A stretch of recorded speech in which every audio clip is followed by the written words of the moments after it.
Good evening guys. ये chapter electrochemistry बहुत ही important है। इसमें सबसे इम्पॉर्टेंट है कि इसमें इलेक्ट्रोकेमिकल सेल्स के बारे में पढ़ोगे। इसमें दो तरह के सेल्स है, एक है गैल्वेनिक सेल्स और एक है इलेक्ट्रोलाइटिक सेल्स। गैल्वेनिक सेल्स में देखो क्या होता है, जो इलेक्ट्रोड जो है जो नेगेटिवली चार्ज होता है वो एनोड कहलाता है और जो पॉजिटिवली चार्ज होता है वो कैथोड कहलाता है। और जबकि इलेक्ट्रोलाइटिक सेल्स में इसमें उल्टा होता है, इसमें जो एनोड होता है वो पॉजिटिव होता है और कैथोड जो होता है वो नेगेटिव होता है। उसके बाद अगर गैल्वेनिक सेल्स देखोगे तो उसमें गिब्स फ्री एनर्जी जब ढूंढते हैं तो नेगेटिव में होता है, इसका मतलब उसमें रिएक्शन स्पॉन्टेनियस होता है। और जबकि इलेक्ट्रोलाइटिक सेल्स में डेल्टा जी का वैल्यू पॉजिटिव में आता है, इसका मतलब रिएक्शन स्पॉन्टेनियस नहीं नॉन स्पॉन्टेनियस होता है। और अगर डेल्टा जी का वैल्यू ज़ीरो होगा, 11th वाला ही कंसेप्ट कि अगर डेल्टा जी का वैल्यू ज़ीरो होगा तो हमारा जो रिएक्शन है वो इक्विलिब्रियम में होगा और कोई भी आयंस एक्सचेंज नहीं होगा। उसके बाद आ जाओ रिडॉक्स रिएक्शंस। इसमें इलेक्ट्रोकेमिकल सेल्स के बारे में पढ़ोगे कि इलेक्ट्रोड प्रोसेस कैसे होता है, कंस्ट्रक्शन कैसे होता है। तो सेल पोटेंशियल, इसमें मान लो केमिकल चेंज कैसे होता है, इलेक्ट्रिक करंट जब पास होता है। मान लो जैसे ये जिंक का मेटल डिप्ड है, तो अगर जिंक जो होता है वो क्या होता है, कॉपर प्लेट अगर मतलब जिंक का मेटल स्ट्रिप अगर डिप कर दिया गया है तो जिंक धीरे धीरे धीरे धीरे डिसअपियर हो जाएगा, क्योंकि जिंक ज़्यादा रिएक्टिव है। जिंक तो हम दूसरे लैंग्वेज में क्या बोल सकते हैं कि जिंक जो है वो ऑक्सीडाइज्ड हो जाएगा, और अगर वो ऑक्सीडाइज्ड हो रहा है तो खुद क्या हो गया, रिड्यूसिंग एजेंट। और जिंक जो है 2 इलेक्ट्रॉन लूज़ करके किस में चेंज हो जाता है, Zn2 पॉजिटिव और +2 इलेक्ट्रॉन। +2 जो है वो लेफ्ट हैंड साइड होता है तो क्या लिखते हैं, -2 इलेक्ट्रॉन। तो माइनस मतलब रिलीज़ कर रहा है, तो जिंक 2 इलेक्ट्रॉन रिलीज़ करता है और जिंक 2 पॉजिटिव आयंस में कन्वर्ट हो जाता है, जबकि वही 2 आयंस को कॉपर गेन कर लेता है और उसको गेन करके वो कॉपर सॉलिड में चेंज हो जाता है। तो कॉपर जो होता है हम बोलते हैं कि रिड्यूस्ड हो गया, और या फिर हम ये बोल सकते हैं कि Cu2 पॉजिटिव आयंस जो है वो ऑक्सीडाइजिंग एजेंट है। ठीक है। उसके बाद देखो इसमें जिंक जो है वो बिहेव कर रहा है एज ए एनोड और कॉपर जो है वह बिहेव कर रहा है एज ए कैथोड। तो एनोड की तरफ ऑक्सीडेशन होगा तो इसलिए जिंक का ऑक्सीडेशन हुआ और कॉपर का रिडक्शन हुआ। ठीक है। इलेक्ट्रॉन्स ट्रैवल किसके थ्रू करता है, एक्सटर्नल वायर। और सॉल्ट ब्रिज जो होता है वो बहुत इंपॉर्टेंट है, उसका फंक्शन पूछ लेते हैं। सेम वही फंक्शन था जो 11th क्लास में बताया था। इसमें सॉल्ट ब्रिज अलाउ करता है एनायंस और कैटायंस को ताकि वो मूव करे इलेक्ट्रोड कंपार्टमेंट्स के बीच में। और सेकंड फंक्शन क्या होता है, सॉल्ट ब्रिज वो इलेक्ट्रिकल न्यूट्रलिटी बनाए रखता है। उसके बाद आ जाता है सेल पोटेंशियल। इसमें स्टैंडर्ड सेल पोटेंशियल क्या होता है, जिसको E0 से हम लिखते हैं।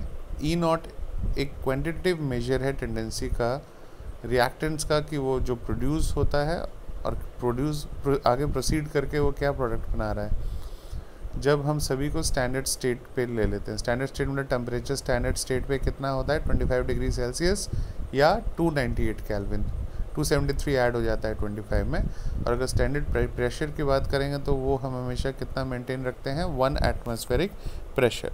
ठीक है। उसके बाद ये फॉर्मूला है गिब्स फ्री एनर्जी का, जो कि हमें यूज़ में आएगा कैलकुलेशंस पे, कि E0 जो है वो रिलेटेड है delta G0 free energy state of the reaction के लिए। तो डेल्टा G = -NFE होता है। N मतलब क्या हो गया, N मतलब कितना इलेक्ट्रॉन्स जो है ना, लूज़ करेगा या गेन करेगा। F से फैराडेज कॉन्स्टेंट जिसकी वैल्यू होती है वैसे 96500, राउंड ऑफ करके ले लिया जाता है। और E0 जो है वो हमें निकालना पड़ता है, E कैथोड -E एनोड, मतलब इलेक्ट्रोड पोटेंशियल कैथोड पे कितना है माइनस कर देते हैं एनोड पे कितना है। ठीक है। उसके बाद अगर रिएक्शन हमारा फॉरवर्ड डायरेक्शन में है, इलेक्ट्रोलाइसिस सेल में इलेक्ट्रिक करंट जो होता है वो केमिकल एनर्जी में चेंज हो रहा है, तो रिएक्टेंट्स जो होता है अगर प्रोडक्ट में चेंज होता है तो डेल्टा G का वैल्यू अगर ग्रेटर देन 0 होगा तो E0 का वैल्यू लेस देन 0 होगा। ठीक है। और अगर बैकवर्ड रिएक्शन में होगा तो डेल्टा जी का वैल्यू लेस देन 0 होगा और ई नॉट का वैल्यू ग्रेटर देन 0 होगा, मतलब ई नॉट का वैल्यू पॉजिटिव में होगा। ठीक है, तो इसमें गलती क्या है, ऊपर वाला जो है वो प्रोडक्ट फॉरवर्ड रिएक्शन है, और प्रोडक्ट फॉरवर्ड रिएक्शन का मतलब हुआ फॉरवर्ड रिएक्शन, और प्रोडक्ट से रिएक्टेंट अगर चेंज होगा तो उसको हम बैकवर्ड रिएक्शन भी बोल सकते हैं या रिएक्टेंट फेवर्ड रिएक्शन भी बोल सकते हैं, दोनों एक ही चीज़ है।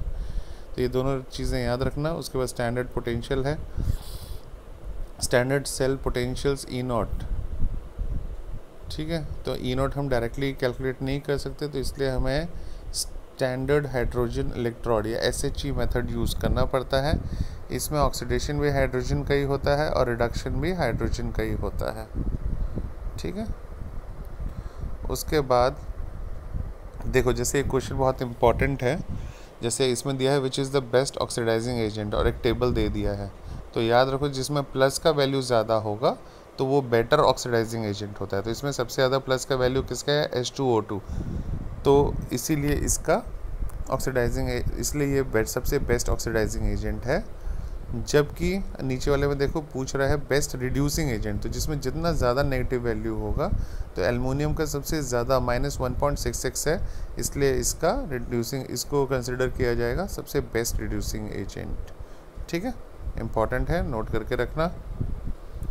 उसके बाद cells at non standard condition, तो नॉन स्टैंडर्ड कंडीशन पे ही कैलकुलेट किया जाता है। स्टैंडर्ड कंडीशन पे तो कंसंट्रेशन जो है चेंज ही नहीं होगा सॉल्यूशन का, तो ना ही इलेक्ट्रॉन यहाँ से वहाँ जाएगा, ना ही वहाँ से यहाँ जाएगा।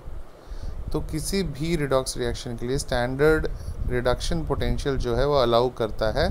तो डायरेक्शन जो है प्रेडिक्ट करने के लिए कि वो स्पॉन्टेनियस है या नहीं है, अगर ई नॉट का वैल्यू 0 से ज़्यादा होगा तो रिएक्शन हमेशा फॉरवर्ड डायरेक्शन में प्रोसीड करेगा, और अगर ई नॉट का वैल्यू लेस देन 0 है यानी नेगेटिव में है, तो रिएक्शन जो है वो हमेशा बैकवर्ड डायरेक्शन में प्रोसीड करेगा। या फिर हम बोल सकते हैं कि प्रोडक्ट से रिएक्टेंट ज़्यादा बनेगा अगर ई नॉट की वैल्यू लेस देन 0 है तो, और अगर ई नॉट की वैल्यू ज़्यादा है 0 से तो प्रोडक्ट ज़्यादा बनेगा। ठीक है, उसके बाद आ जाओ cells at non standard condition में, ये सब तो बता चुका, सेम है। अब है नर्नेस्ट इक्वेशन, सबसे इम्पॉर्टेंट है इस चैप्टर में नर्नेस्ट इक्वेशन, इससे रिलेटेड न्यूमेरिकल आता ही आता है, और इसके लिए लॉगरिथम आना बहुत ज़रूरी है, जो कि नेक्स्ट लेक्चर में लॉगरिथम सारा समझाऊंगा। लॉगरिथम कैसे निकाला जाता है, एंटी लॉगरिथम की वैल्यू कैसे निकाली जाती है। तो इसके लिए E=E0 - RT/NF, और वहाँ पे क्या है, natural logarithm of reaction question. Reaction question में क्या होता है, ऑक्सीडेशन किसका हुआ वो ऊपर रखा जाता है डिवाइड, और रिडक्शन किसका हुआ वो नीचे रखा जाता है। तो Q का देखो वैल्यू जो है, अगला रिएक्शन जो दे रखा है, जैसे ये रिएक्शन दे दिया है तो इसमें ऊपर Zn2 पॉजिटिव Q लिखा गया है क्योंकि वो बिहेव करता है एज ए एनोड, और वहाँ पे ऑक्सीडेशन होता है, और नीचे कॉपर 2 पॉजिटिव Q रखा गया है क्योंकि इसका रिडक्शन होता है, तो इसलिए उसको नीचे रख दिया गया। ठीक है, तो अगर जब नेचुरल लॉगरिथम को हटाते हैं तो फिर आ जाता है 0.2303, तो इसमें 0.257 लिखा हुआ है, बाकी बुक में देख लेना 0.2303 लिखा रहता है। ठीक है,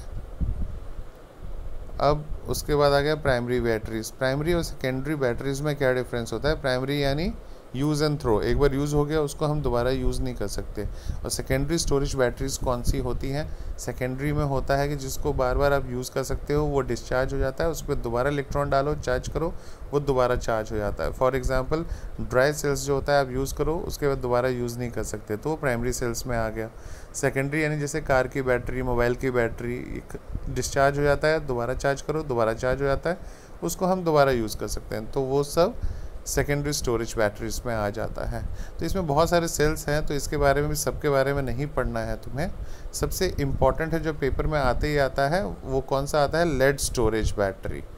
इसमें चार्जिंग और डिस्चार्जिंग का रिएक्शन बहुत ही इम्पॉर्टेंट है। ये आ जाता है कि अगर मान लो कि एनोड पे क्या रिएक्शन हो रहा है, एनोड भी रिएक्शन होगा कि Pb जो है HSO4 के साथ रिएक्ट करके PbSO4 बना दिया प्लस H पॉजिटिव और 2 इलेक्ट्रॉन रिलीज़ कर दिया।